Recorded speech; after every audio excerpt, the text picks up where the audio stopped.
food, so we may have to look along the more vibrant colors of coral to see those smaller colorful fish.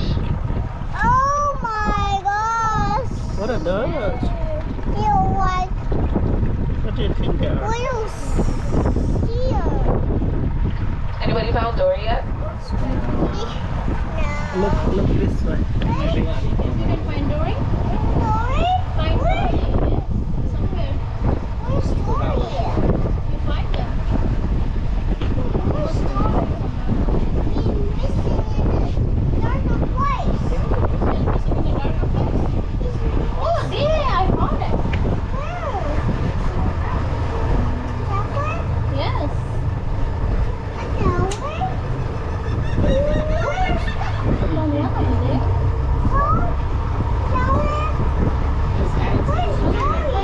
Now the area we've now just entered is called our Fisher's Camp. Now our fishermen know that they're not allowed to fish in this lagoon, seeing that it's protected, but if they're ever passing by and they got caught in some strong winds or a bad storm, they can stop here, set up tent, and use it as a safe haven. Now does anybody remember what a lagoon is? Pop quiz. Body of water surrounded by the land. There we go. So a body of water surrounded by land with one way in, one way out that directly leads into the ocean. If you guys look straight ahead, more so to my left, you can see our one way in and one way out to our lagoon. It leads right on out to the Atlantic Ocean, and the only way you guys will be able to see it is if you take the Eco Lagoon cruise or the aqua tracks, which are the jet skis. Now in the past, we've had a few visitors like some dolphins and some manatees. They got a little bit too much attention whilst they were here, found their way back home, and decided to never visit us again. Ariel, Mommy. Now at the feet of the granary to my left, you guys can see how somebody repurposed those conch shells and turned it into some yard decoration. And at the feet of the sandbank to my right, you guys can actually see one of our gray heron birds. They normally come out when it's really nice weather out or whenever it's their lunchtime. Where's Oreo? Oh, look at that birdie. Where's Ariel? Where's Ariel? Where's Ariel? He's somewhere. He's somewhere. Charlie Moran. Once lagi tapos na yan, Monday na yun. Once lagi tapos na mga picture din sa Monday lang yan. Yeah. Hindi naman din. It went somewhere.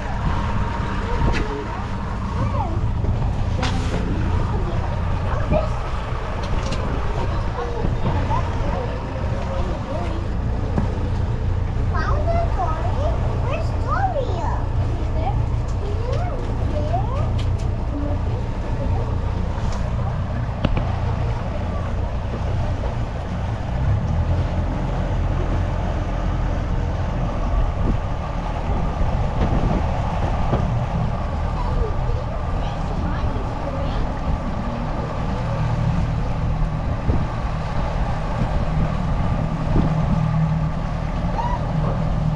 So guys, right now I'm just gonna hand out some tequila and vodka shots. These do help you get throughout the day. I hope everyone's old enough to drink. Now if it tastes like water, just shake it up, okay?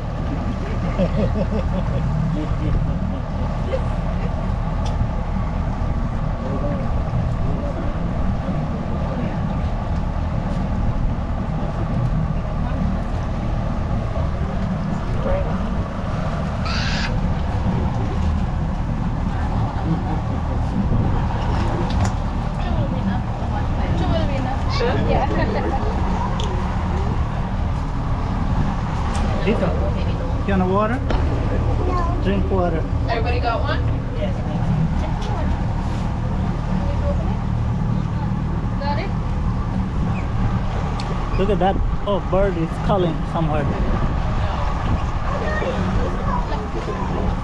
Come on. She sees.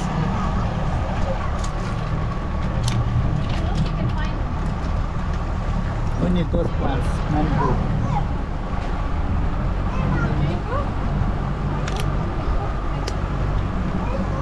They're nice.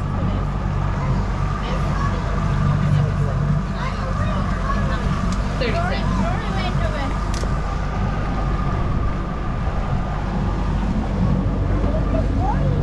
You looking?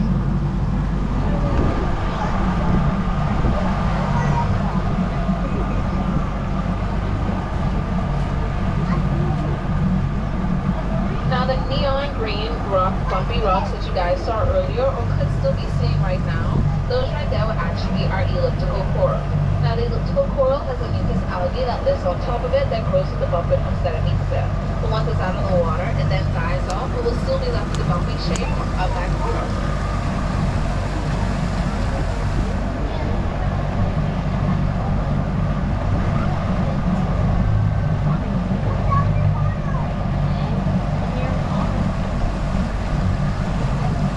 Does anybody want to guess what's this coral's name? Now, earlier I've heard onion coral and I've also heard baseball coral. Now, the baseball coral was closest to the actual name, even though it's still a little bit far off. It has nothing to do with the tail. What is this, Mommy? Coral. What is this? These are onions. These are onions. Baseball was closest. A little bit smaller. A lot bit smaller, actually. Yes, so this would be our golf ball coral. Got its name from when it fully matured and fully grown, it will look like a jumbo-sized golf ball. Oh my, baby, look at that coral. Woo! Oh my, you got a coral? Oh my god. Look at that white one. Look at that white one. Yes, it's good. Thank you. You like coral? Look at that white one. Yes. Now this one right here is called our brain coral. Now it got its name from the grooves that it has. It is similar to looking like a brain. Now in the water, these will look a bit more 3D because they also have a mucus algae that lives on top of it that grows with the grooves that it Red coral one. Yes. meets there. Now once it's out of the water for a long period of time, it tends to lose that mucus algae and you'll still be left with the beautiful pattern of that brain coral. They're always hard. All of them are hard.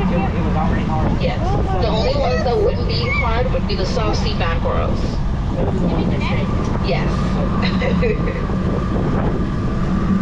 Oh my god. What is this? Coral, baby. Now, does anybody want to guess what's this coral's name? It's really easy. Golf, Didn't think golf, too hard about coral. the name. Golf. There we go. So this right here would be our pink coral. It's pink, so we just call it pink. But my favorite way that I've seen it repurposed, a lot of artists would either use it as inspiration with some clay and paint to get that marble effect. Others would chip pieces off of their own personal coral so that they can have that specific shade of pink, add some resin, and they'd have a nice piece of jewelry. There you go. Aditi, Adita, that's a pink coral. pink coral. Oh, Look at that. look at this. It's pink. Yeah.